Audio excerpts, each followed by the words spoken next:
ওম শান্তি। আজ 6 জানুয়ারি 2026 আমরা বাবার অমূল্য মধুর মহাবাক্য শুনব। ওম শান্তি। মিষ্টি বাচ্চারা ব্রহ্মা বাবা শিব বাবার রথ, দুজনার একসাথে পাঠ চলে, এতে একটুও সন্দেহ আসা উচিত নয়। আজকে মুরলি থেকে প্রশ্ন: মানুষ দুঃখ থেকে নিস্তার পাওয়ার জন্য কোন যুক্তি তৈরি করে যেটাকে মহাপাপ বলা হয়? উত্তর: মানুষ যখন দুঃখী হয় তখন নিজেকে মারার, শেষ করার অনেক উপায় তৈরি করে। জীবঘাত করার কথা ভাবে যে এতে আমরা দুঃখ থেকে মুক্ত হয়ে যাব, কিন্তু এই রকম মহাপাপ আর কিছুই নেই। এরা আরও বেশি দুঃখে ফেঁসে যায়, কারণ এটা হলোই অপার দুঃখের দুনিয়া। ওম শান্তি। বাবা বাচ্চাদের কাছে জিজ্ঞাসা করে, আত্মাদের কাছে পরমাত্মা জিজ্ঞাসা করে, এটাও তো জানো যে আমি পরমপিতা পরমাত্মার সামনে বসে আছি। ওনার তো নিজের রথই নেই। এটা তো নিশ্চয় আছে যে এই ভুরুর মাঝখানে বাবার নিবাস স্থান। বাবা নিজেই বলে যে আমি দাদার ভুরুর মাঝখানে এসে বসি। ওনার শরীর লোননি, আত্মা ভুরুর মাঝখানে, তাহলে বাবাও তো ওখানে বসবে, তাই না? ব্রহ্মা আছে তো শিব বাবাও আছে। ব্রহ্মা না হলে শিব বাবা বলবে কি করে? এখন তোমরা বাচ্চারা জানো যে আমরা বাবার কাছে এখানে বসে আছি। এমন নয় যে শিব বাবা উপরে আছে আর ওনার প্রতিমা এখানে পুজো করা হচ্ছে। এই কথাটা ভীষণভাবে বুঝতে হবে। তোমরা তো জানো যে বাবা হলো জ্ঞানের সাগর। জ্ঞান কোথা থেকে শোনায়? উপর থেকে কি শোনায়? এখানে নিচে এসে শোনায়। ব্রাহ্মণ শরীর ধারণ করে। কেউ কেউ বলে যে আমরা ব্রহ্মাকে মানি না, কিন্তু শিব বাবা নিজেই বলে যে ব্রহ্মার শরীর দ্বারাই আমাকে তোমরা মনে করো। এটা বোঝার ব্যাপার, কিন্তু মায়া খুবই জবরদস্ত, একদম মুখ ফিরিয়ে পিছনে নিয়ে যায়।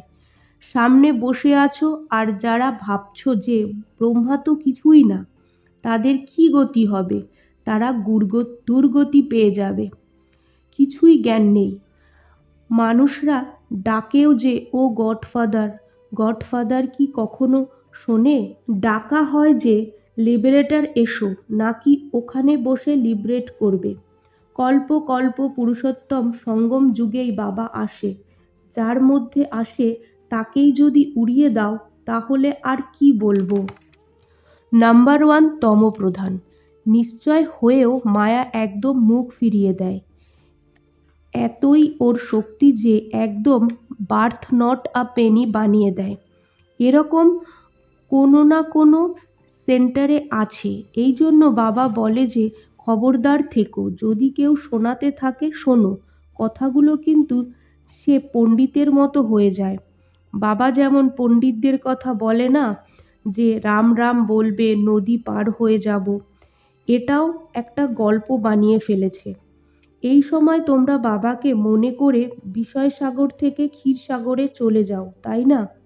ওরা ভক্তিমার্গে অনেক গল্প বানিয়েছে, এরকম হয় না। এটা একটা গল্প বানানো হয়েছে। পণ্ডিত নিজেই বিকারে যাচ্ছে আর অন্যদের বলছে নির্বিকারী হও, তাহলে ওনার কি হবে? এরকম অনেক ব্রহ্মা কুমার কুমারী আছে যে নিজেই নিশ্চয় নেই আর অন্যকে শোনাচ্ছে। এই জন্য অনেক জায়গায় যারা শোনায় তাদের থেকে যারা শোনে তারা এগিয়ে যায়। যে অনেকের সেবা করে তাকে তো সবাই ভালোবাসে, তাই না? ভালো ভালো মহারথীদেরও মায়া খেয়ে নেয়। বাবাও বোঝায় যে এখনো কর্মাতীত অবস্থা হয়নি। একদিকে লড়াই হবে আর অন্যদিকে কর্মাতীত অবস্থা হবে। পুরো কানেকশন আছে। তারপর লড়াই শেষ হলে ট্রান্সফার হয়ে যাবে। প্রথমে রুদ্রমালা তৈরি হবে। এটা আর কেউ জানে না। তুমি বুঝতে পারো যে বিনাশ সামনে দাঁড়িয়ে আছে। এখন তোমরা মিনরিটি আর ওরা মেজরিটি, অর্থাৎ তোমরা সংখ্যায় কম, ওরা বেশি। তাহলে তোমাদের কে মানবে? যখন তোমরা বেড়ে যাবে তখন তোমাদের যোগ বলে অনেকে তোমাদের কাছে এসে যাবে। যত তোমাদের থেকে জং বেরিয়ে যাবে তত বল এসে যাবে। বাবা সব কিছুই জানে, এখানে এসে সব দেখে, সবার অবস্থা জানে। বাবা বাচ্চাদের অবস্থা কি জানবে না? সব কিছুই জানে।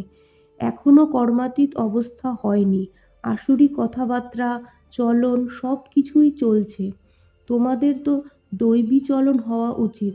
দেবতারা তো সর্বগুণ সম্পন্ন, তাই না?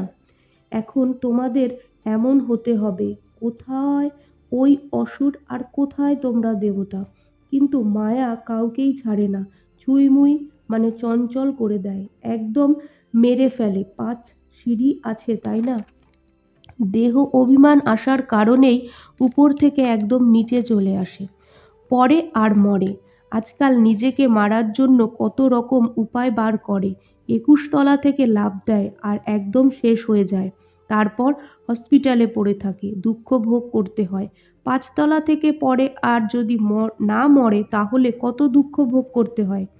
কেউ নিজেকে আগুন জ্বালিয়ে দেয়, যদি কেউ তাদের বাঁচিয়ে নেয় তাহলে তাদের কত দুঃখ সহ্য করতে হয়। শরীর যদি জ্বলে যায় তাহলে আত্মা তো পালিয়ে যাবে, তাই না? মানুষ ভাবে শরীর থেকে বেরিয়ে গেলে দুঃখ থেকে মুক্তি পেয়ে যাব, কিন্তু এটাও মহাপাপ। আরও বেশি দুঃখ ভোগ করতে হয়, কারণ এটা হলোই অপার দুঃখের দুনিয়া। ওখানে হলো অপার সুখ। তোমরা বাচ্চারা বোঝো যে এখন আমরা রিটার্ন যাচ্ছি, দুঃখধাম থেকে সুখধামে যাচ্ছি। আর বাবা যে আমাদের সুখধামের মালিক বানাচ্ছে তাকে মনে করতে হবে।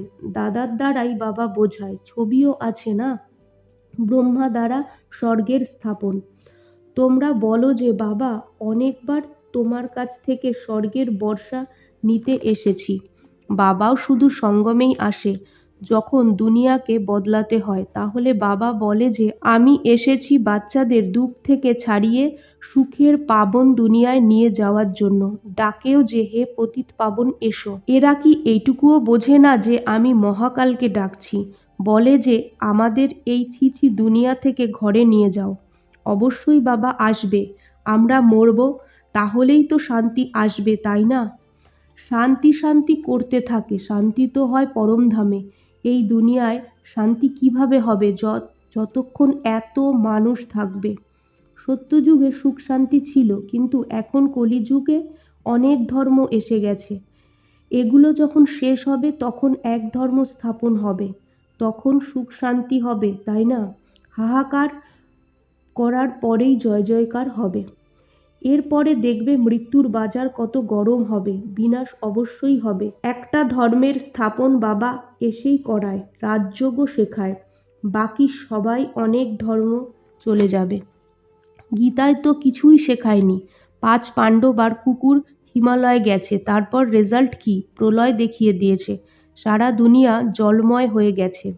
জলময় হয়, কিন্তু পুরো দুনিয়া জলময় হতে পারে না। ভারত তো অবিনাশী পবিত্র খণ্ড, তার মধ্যে আবু হলো সব থেকে পবিত্র তীর্থ, যেখানে বাবা এসে বাবার বাচ্চাদের দ্বারা সবার সদ্গতি করে।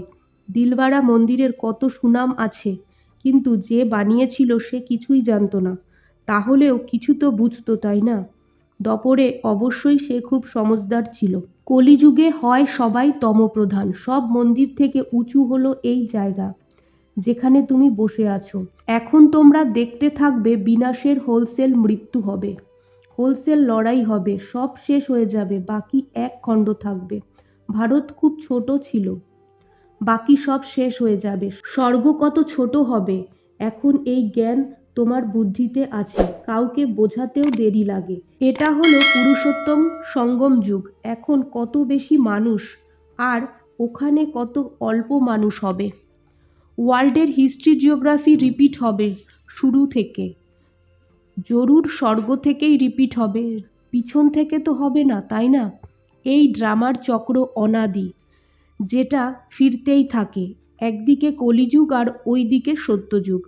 আমরা সঙ্গমে আছি, এটা তোমরাই শুধু জানো। বাবা আসে, বাবার রথ তো অবশ্যই চাই না?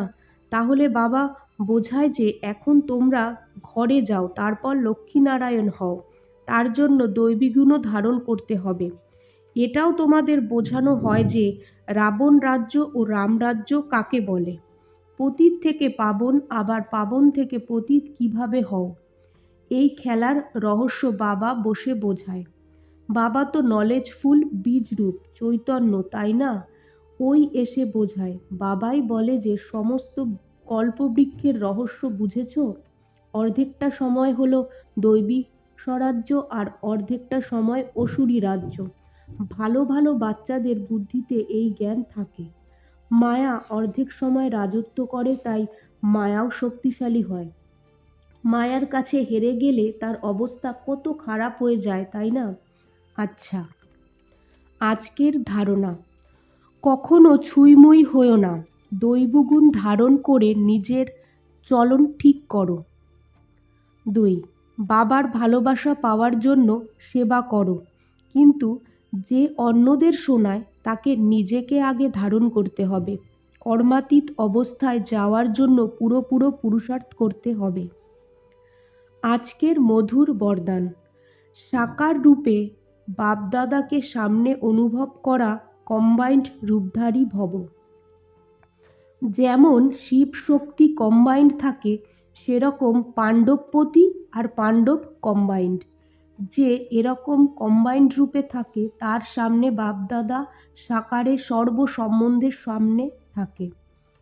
এখন প্রত্যেক দিন অনুভব করবে যে যেন বাপদাদা সামনে এসে হাত ধরেছে। বুদ্ধি থেকে নয়, চোখ দিয়েই দেখবে, অনুভব হবে। কিন্তু কেবল এক বাবা আর কেউ নয়, এই পার্টটাকে পাক্কা করতে হবে। তাহলে তো বাবা ছায়ার মতো ঘুরতে থাকবে, চোখের সামনে থেকে যাবে না, সব সময় সামনে অনুভব হবে। আজকের স্লোগান: মায়াজিৎ প্রকৃতিজিৎ হওয়া শ্রেষ্ঠ আত্মাই স্বকল্যাণকারী বা বিশ্ব কল্যাণকারী। ওম শান্তি।